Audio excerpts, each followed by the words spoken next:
Greetings and welcome to OSI's online education platform. My name is Anish Patel and I'm the academic head here at OSI Visa and Immigration Consultants. So, in this video, we are going to talk about the marking criteria that are used by the IELTS examiner to judge your writing task 2. Writing task 2, as we are all aware of it, is essay writing. It is one of the most dreaded tasks by the candidates. It is also considered by some to be the most difficult or to be the most time-consuming task. So, in this video, we are going to talk about all the 4 criteria and look at them in a brief manner so that you get a brief idea regarding to the things that you need to keep in mind while you are preparing for your test. So as we all know, in the academic and general module both, you have to write an essay of minimum 250 words and a topic will always be given to you. The academic topics and the general topics are different from each other, but the marking system is entirely the same. So without any further delay, let's get back to the slides. As you can see, the first slide is task response.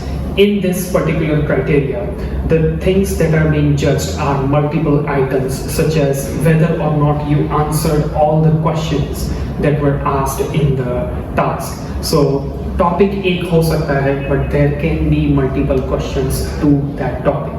And you have to make sure that you answered all those questions. Not only you answer those questions, but आपको उसको explain करना पड़ेगा, आपके arguments balanced होने चाहिए, आपको examples भी provide करने पड़ेंगे. With the examples, it is not a good idea to give personal examples. आप अपनी family या अपने friends या अपने parents के बारे में बात नहीं कर सकते. You have to be very formal in the type of examples that you give. Another point is that if your ideas are relevant with the question. So question जो पूछा है उसी के बारे में ऐसे लिखना है. If the question is regarding transportation, you have to make sure that your arguments are related to transportation or are about exactly transportation.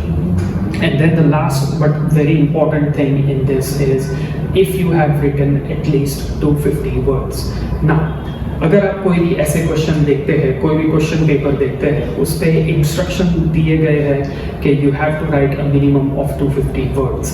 There is no maximum limit. If you want, you can write an essay that is 500 words long, but then it would be very difficult for you to manage time. So when they are saying that you have to write at least 250 words, उसका मतलब ऐसा नहीं है कि आप 250 words लिख करके stop कर दें.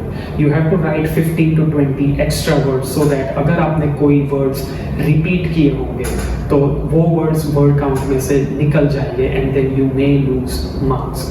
So all the words count as a single word. So words such as is, am, are, will, you, I, me, you, they, all those words will be counted individually and they all add up towards your total word count. Now, so that was task response. It weighs 25% of the total score of your IELTS writing task 2. You have to make sure to keep in mind all these things and always make sure to read the instructions and also read the question again and again and make sure to plan your response before you start writing. So the next one, as you can see on the screen, is cohesion and coherence. Now this one is pretty straightforward, but it is one of the most difficult ones to improve. The first point in this thing is your writing easy to understand? There are different styles of writing. Regardless of your level of your language or the level of your grammar, you may experience that you are using similar styles in your writing and sometimes it might become confusing for the reader. So in our case, it might be confusing for the examiner. So you have to make sure that your ideas are well organized and they are linked with each other using transitional phrases such as for example or additionally or in addition to that and so on and so forth. They are also known as linkers in plain language. So आपको अपनी ऐसे की जो पूरी story है उसे अच्छे से डेवलप करना है. It should be like a movie which is well directed, and it keeps the readers guessing as to what is going to happen next. So the same thing in the essays as well. Each body paragraph आपको make sure करना है कि each body paragraph के अंदर एक central idea है, और आपका एक sentence पढ़ने के बाद examiner should become prepared as to what to expect in the next sentence. So just try to keep it simple to understand. एक बार पढ़ने से अगर समझ आ जाता है, that means your coherence and cohesion is up to the mark. So that is cohesion and coherence. Like I said, it is the most difficult one to improve. But if you want to improve it in an unorthodox manner, it would be a good idea to just pick up a novel, a fictional or a non-fictional book, and start reading it. Fictional books would be a better idea to improve coherence and cohesion, because they are based on stories, and just the way the writers develop those stories, you have to focus on that so that you know how to link the ideas together. And not to mention, you will also be able to learn some vocabulary as well, and also some grammatical structures you may be able to improve from those books. Apart from that, you can always go and refer to sample essays. Now, there are a lot of conflicting sources on the internet where some claim that it is a 9-band response, the others claim it is an 8-band response. We never know, because we have never seen those actual mark sheets. So in a way, it is always better to reach out to an IELTS trainer like myself. You can always reach out to us, join our online classes. We share sample responses with our students, so that when you read them, you know exactly how to structure the response. And all of our trainers have themselves appeared for the IELTS test and spent numerous hours in order to build the structure to where it is right now. So now, the next part is lexical resource. As you can see on your screen, the lexical resource is basically referred to as vocabulary. So उसका मतलब ऐसा नहीं है कि आपको अभी market जाके कोई बड़ी 1000 word, 5000 word, 10,000 word vocabulary book खरीदना है. ऐसी ज़रूरत नहीं है. There is no need to unnecessarily splurge your money behind this. The exam and the coaching itself are investment worthy, but no need to spend extra money on extra books. What you can do is basically just learn the vocabulary that is used on a day-to-day basis in a way that it relates to the context.